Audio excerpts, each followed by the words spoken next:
Hello everyone, welcome back. Unit 7, Systems and Organ of the Human Body. Part 4. Let's talk about the kidneys. Every normal person is born with a pair of kidneys. They lie against the rear wall of the abdomen. On either side of the spine, they are situated below the middle of the bulk, beneath the liver on the right and the spleen on the left. The concave part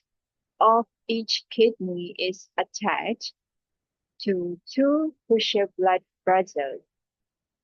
the renal artery and the renal vein, and the ureter, which is a tube-like structure that carry urine to the bladder. Every normal person is born with a pale yellow gal linking chaepiosometry with the tail or kidney. Every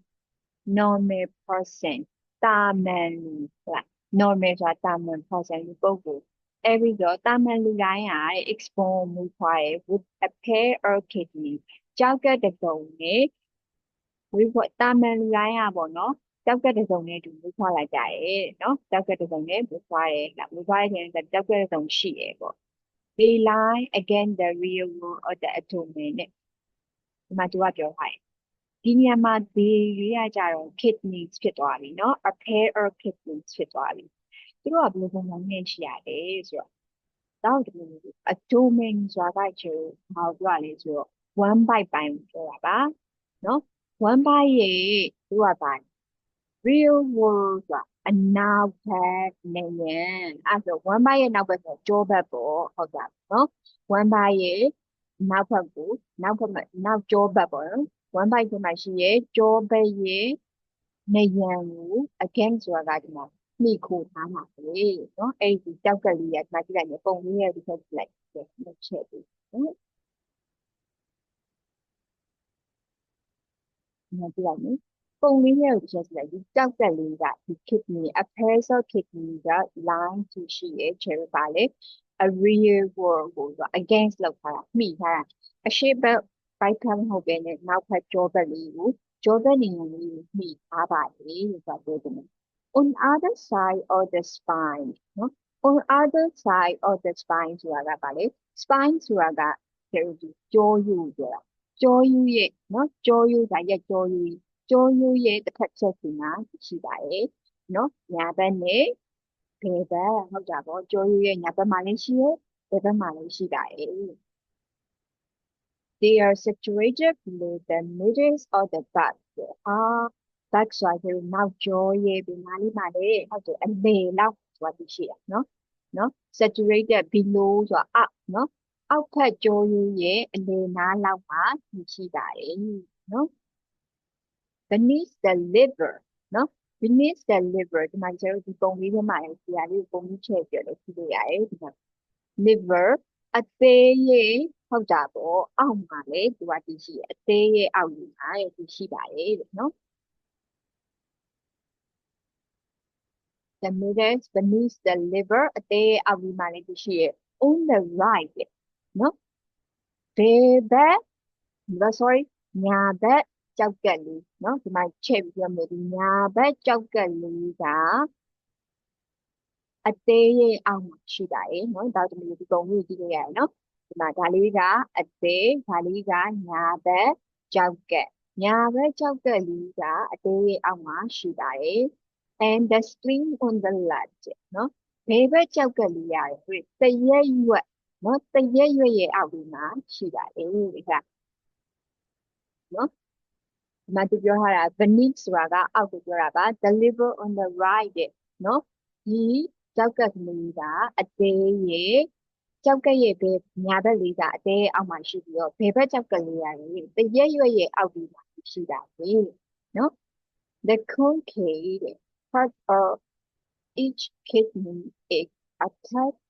to crucial blood vessels the renal arteries and the renal vein နော် okay ခွန်ခင်းကြိုက်ပြောတာခွန်နီဟုတ်တယ်ကြောက်ကဲ့ရဲ့ခွန်နီရဲ့အပိုင်းကြီးမကြည့်လိုက်တော့ဒီလိုကြောက်ကဲ့ရဲ့ခွန်နီအပိုင်းကြီးကြည့်မယ်အဲ့ဒါလေးကြီးတဲ့ this kidney အဲ့အပိုင်းလေးက attack သက်တွေ့ထားတယ် two crucial blood vessels မရှိမဖြစ်အရေးကြီးတယ်ဟုတ်တယ်သွေးကြောလေးဟာမရှိမဖြစ်အရေးကြီးတယ် blood သွေး vessel ကကြောသွေးပြန်ကြောလေးเนาะသွေးကြောလေးသွေးလွှတ်ကြောသွေးပြန်ကြောလေးတွေနဲ့ဆက်ထားပါတယ်တောက်တခုတွေ့လို့ရတယ်အမြရောင်လေးကကြောက်ကဲ့ရဲ့သွေးလွှတ်ကြောအပြာရောင်လေးကတောက်ကဲ့ရဲ့သွေးပြန်ကြောလေးဒါအဲ့လိုမျိုးဆက်ထားတယ် the renal artery ဆိုတာကကြတော့ဒီအမြရောင်ကသွေးကြောက်ကဲ့ရဲ့သွေးလွှတ်ကြော renal artery နဲ့ the renal vein အပြာရောင်လေးကကြတော့အမြရောင်လေးကကြတော့ကြောက်ကက်သေးကိုသွေးတွေဆဲလို့ဘာလို့ပြရလဲပို့ဆောင်ပေးတာပေးဆောင်ပေးတဲ့ဟာလေး the renal artery က the renal vein ကကြတော့ကြောက်ကက်သေးကနေပြီးတော့မလိုအပ်တဲ့သွေးတွေကိုပြန်ချုပ်တာအဲ့ဒါကိုကြတော့ခြေလို့က renal vein လို့ခေါ်တယ် and the ureter ureter ဆိုတာကဒီပြုံလေးလားနော်စီးပြုံနော်ဒီစီးပြုံလေးရတယ် which is ဒီစီးပြုံလေးကိုပြန်ပြီးတော့နှုတ်နဲ့ ureter က acute like structure သူကပါလေပြုံပုံစံလေးနော်ပြုံပုံစံလေးတဲ့သူရဲ့ပုံစံရတယ် that carries urine ureter စီးပြုံမှာဒီမှာတော့ဘာယူပြီးမှာလဲ urine စီးကိုယူပြီးတော့ဘယ်ကိုသွားပို့မှာလဲ look at this နော် this is bladder ဟုတ်တယ်စီးအိမ်ထဲကိုသူကပို့ဆောင်ပေးတာတည်ဆောင်ပေးတာโอเคနော်အဲဆိုတော့ဒါပိုက်ကြီးဘာလို့ဒီလိုနားလည်လို့ချက်တယ် okay တက်သွားကြည့်မယ်ဒါကတော့ဒါကတောက်တယ်မျိုးဒီဒါပိုက်မှာဆိုရင်ဒါက kidney ရဲ့ပေါ့နော် kidney ဓမ္မတိရှိရလေပြောပြရဆိုတော့ kidney ရဲ့ function လောက်ဆောင်တဲ့တွေကိုဆက်ပြောကြည့်ပါမယ် A primary function of kidneys is the removal of poisonous waste from the blood. Check among these waste are the nitrogen-containing compounds, urea and uric acid, which results from the breakdown of proteins and nucleic acids. Life-threatening ailments occur when too many of these waste products accumulate in the bloodstream. Fortunately, a healthy kidney can easily reach the body of these substances. Okay. Primary function, achievement. Primary ဆိုတာ achievement, function ဆိုတာလုပ်ဆောင်တယ်။ဘယ်သူရဲ့လုပ်ဆောင်တယ်လဲ all kidney ဆိုတော့ကြောက်ကဲ့ရဲ့အခြေခံလုပ်ဆောင်ချက်တွေနော်ကြောက်ကဲ့ရဲ့အခြေခံလုပ်ဆောင်ချက်တွေတဲ့ it's the removal တော့ removal ဖယ်ရှားပေးရတာ poisonous waste ဆိုတာအဆိပ်ရှိရဲ့ poisonous ဆိုတာအဆိပ်ရှိတော့ waste ဆိုတာကအမြစ်တွေအဆိပ်ရှိရဲ့အမြစ်ကြီးတွေ from the blood သွေးထဲကနေပြီးတော့အဆိပ်ရှိရဲ့အမြစ်ကြီးတွေကိုဖယ်ရှားပေးတဲ့လုပ်ဆောင်ချက်က kidney ရဲ့အခြေခံလုပ်ဆောင်ချက်ဖြစ်ပါတယ် okay check among these waste are the nitrogen ဒါအဓိက among these waste ဆိုဒီချုပ်ပစ္စည်းဒီအမြစ်ကြီးဟာအားလုံးရဲ့အဓိကဘယ်ရလဲအားတဲ့ nitrogen containing nitrogen ပါဝင်တဲ့ compound ဆိုတာက drop ပေါင်းနော် nitrogen ပါဝင်တဲ့ drop ပေါင်းဖြစ်တဲ့ urea နဲ့ uric acid တို့ကနေပြီးတော့အဓိက waste တွေဖြစ်လာပါတယ် waste ဆိုတာကကျတော့ urea နဲ့ uric acid တွေက results from the breakdown ကရရှိနိုင်တယ်ဘယ်ရလဲ from the breakdown ဆိုတာပြတ်ပြုတ်ကွဲသွားတယ်ဘယ်ရလဲ proteins နဲ့ nucleic acid protein နဲ့ nucleic acid တွေက breakdown ဖြစ်ပြီးတော့ urea နဲ့ uric acid တွေဖြစ်လာပါတယ် okay life-threatening ailments occur when too many of these waste products accumulate in the bloodstream okay bloodstream ကသွေးစီ in the bloodstream သွေးစီကြောင်းနဲ့ဟုတ်နော်အဲ့သွေးစီကြောင်းနဲ့မှာ too many of these waste ကိုခဏပြောထားပြီးသားလေ these waste ဆိုတဲ့အတိုင်း စိတ်ပါရဲ့အမြင့်ကြီးထူးမှန်လို့အရန်များနေတဲ့အခါအဲ့ product တွေကအရန်ဝင်ရောက်လာတဲ့အခါနော်သူကကျရရဲ့လူရဲ့ခန္ဓာကိုယ်မှာရှိရဲ့ in the blood stream တွေကို too many of these food products တွေက accumulate အများကြီးဝင်ရောက်လာတဲ့ life threatening ဘဝကိုနော်ဘဝဒီမှာတော့အသက်ပေါ့အသက်ကို threatening change out တဲ့ illness ဖြားနာယောဂပေါ့နော်ဖြားနာ offer ဖြစ်ပေါ်လာစေပါဘူး fortunately ကံကောင်းစွာနဲ့ a healthy kidney ကျန်းမာရေးကြောက်ကက can easily regular နဲ့ rich ဖေရှားပြီး the bodies of these substances ခုနကရောက်လာရင် too many of these food products တွေနော် in the blood stream တွေကိုရောက်လာတဲ့အခါ kidney can easily break kidney ကလွယ်ကူစွာနဲ့ဖေရှားနိုင်တယ် the bodies of these substances ခုနကရောက်လာရင်စွန့်ပစ်ပစ္စည်းတွေတဲ့နော်ခုနကရောက်လာရင်အစိတ်ဖြစ်တဲ့စွန့်ပစ်ပစ္စည်းတွေကို kidney တွေကဖေရှားနေတာပေါ့အားကြောင့်မြည်ရတော့တောက်ကပ်ကိုကျဲကအဓိကထိတ်ခဲလို့တဲ့ဘာဖြစ်လဲဆိုတော့ကြောက်ကပ်ကပဲရုပ်ဖြားမှမှုမဖြစ်အောင်သူကဖေရှားပေးနိုင်တယ်ဒီကျင်းမှာရှိတယ်အဲ့ဒါကြောင့် you should take care of your kidneys this is very important for you it's my suggestion မာလီသူကြောက်ကပ်မကောင်းဆိုလို့ရှိရင်ဒီမျိုးပေါ့အဲ့လိုပြောလိုက်ပြီးဖြစ်မှာနော် okay A very interesting thing to know about the kidney is that they are amongst the most miraculous organs in the body. They contain a total of approximately 280 miles of tiny tubules whose function is to filter impurities from the blood. In the course of the day, they filter something like 185 cups of water from the blood to refine it and return it to the circulation.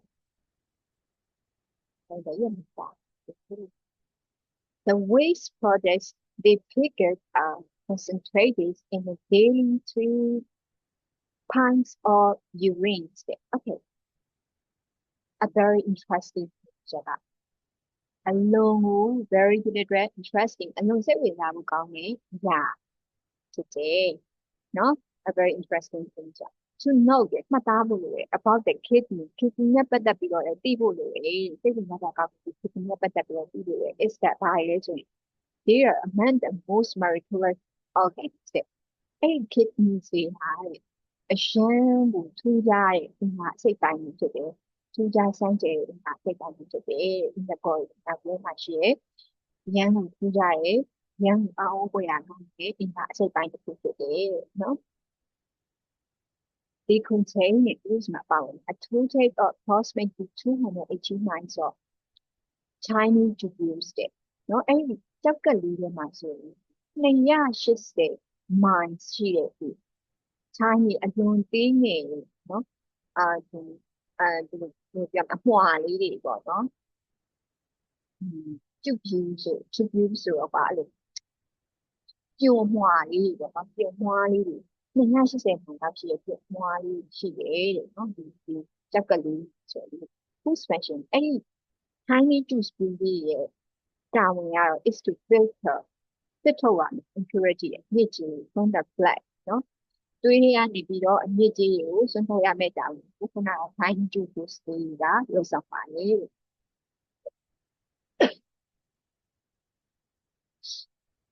In the course of the day, they filter something like 185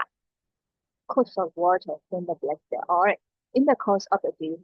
the year mark, no, with the new imagination in it, they filter to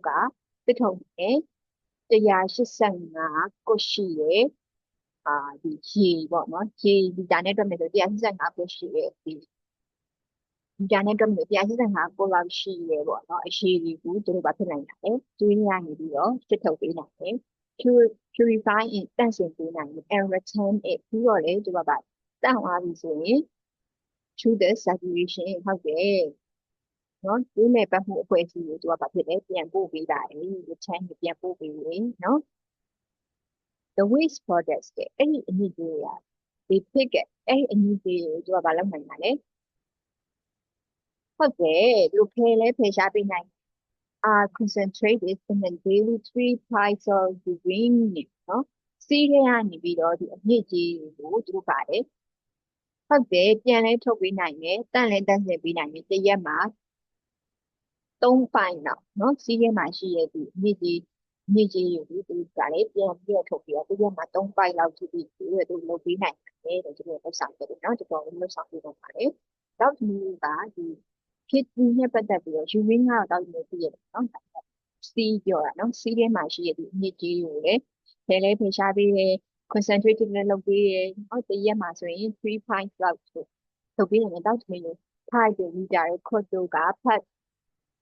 3မှာရှင်းပြပြီးသားဖြစ်တဲ့အတွက်တောက်တော့အကယ်၍ part 4ကိုကြည့်လိုက်ပြီဆိုရင်5 liter ရဲ့20လို့ share part 3မှာပါပြီးပါတယ်ပို့ချပေးပါပါတယ်တောက်ကြည့်လို့ရပါတယ်